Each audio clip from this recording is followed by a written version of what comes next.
Look at that, look at that. That was me when I was about 19, 20 years old.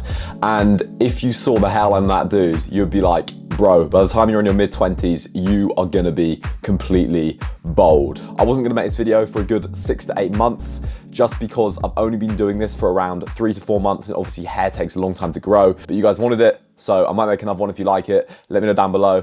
I was probably about 17 or 18 years old when I first noticed I had like a mediocre hairline. And it used to be like a huge insecurity of mine. Like I used to absolutely hate it. I used to be really embarrassed of it. If someone mentioned it, it'd go like bright red and like absolutely crumble. Now I don't really give a fuck. Start of 2021 and my hairline was in a sorry state due to a low fat diet, due to adrenergic alopecia. It was not looking good. There we go, we got one.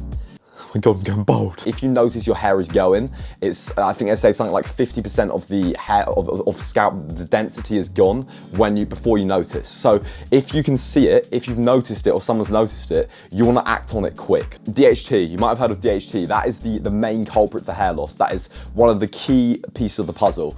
DHT is a type of testosterone. DHT is made from testosterone being converted into DHT, and then it binds to androgen receptors in your scalp where it causes your hair to eventually fall out, which obviously isn't good. You might be thinking, Mo, why don't we just block or get rid of all androgens? If we get rid of androgens, if you get rid of testosterone, then that will solve the issue, because testosterone is the cause of male pattern baldness or receding hairlines. But there's already a procedure for that, and that is called a sex change. If you remove all androgens, if you remove testosterone, you're effectively chemically castrating yourself. So that clearly is not good. That's not a good thing to be doing. We don't want to do that. Maybe you do, but in my situation, I do not want to become a woman just yet. I quite enjoy the privilege that I have being a white male, pressing everyone beneath me on this oppression pyramid.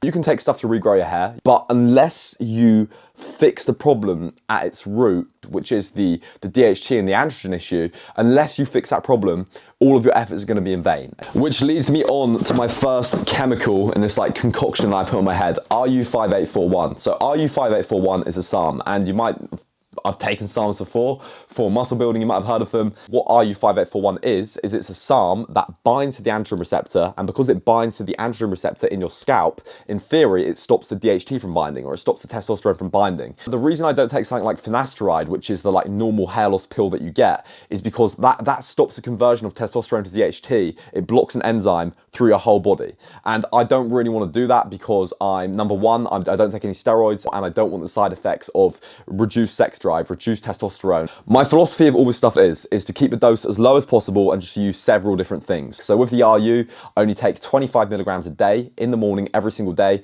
Normal dose is about 50 milligrams, and I put that topically on my scalp, let it absorb, and then by doing it every single day, it's gonna like saturate the scalp and saturate the androgen receptors in that area. The cons are, it's a SARM, it's a research chemical, it is not fit for human consumption.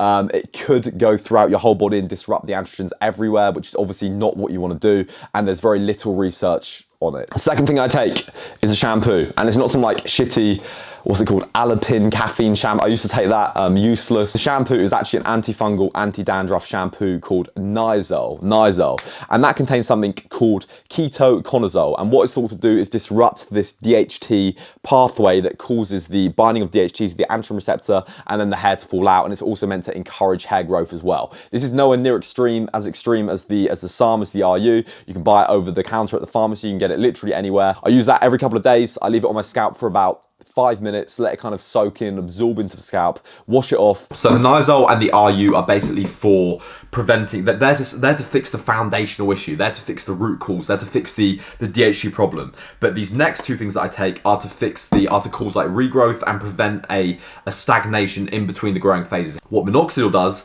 is it increases the anagen phase when the hair is growing and decreases the telogen phase when the hair isn't growing, so you get better hair regrowth. Unlike the other things, any hair that you gain on it, if you stop losing it, you will lose that hair. So it's not going to put you in a worse position, but let's say that you're on Minoxidil and you kept 20% of your hair due to the Minoxidil and then you stop taking it. That 20% of hair is going to fall out. So once you start, you can't really stop. I can stop, and I'll be in a no worse position than I was, say, if I never took it, but any progress that you've made on the minoxidil will ultimately stop if you stop taking the minoxidil. I use 0.75 milliliters, around that, twice a day. The recommended dose is about 1, but I keep everything just a little bit lower, and I don't want to get too high with minoxidil. Next thing I take then, and final thing, is Stemoxydine. Stemoxydine is a product by L'Oreal. It's not as well researched as minoxidil, but I'd say it's definitely safer. It's not as effective either though. This is probably the least effective thing. I literally just use this for the pipette. I put like 0.5 ml on a day, twice a day.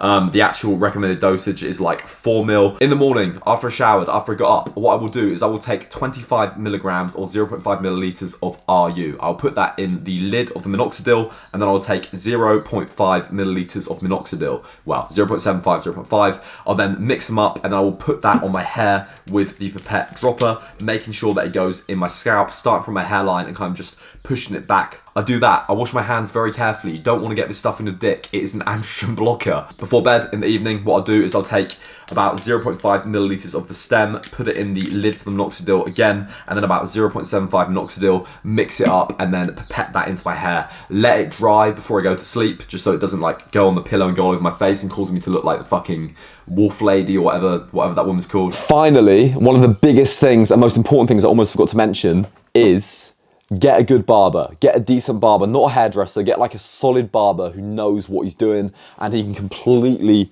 transform your trim and make it sick. Drop the video a like, drop the video a comment, follow me on Instagram if you don't already. Keep those hair follicles safe, protect them at all costs. We need them, lads. We need them, and peace out. So, usual more. Yes, please, mate. Get yourself a good barber. Oh.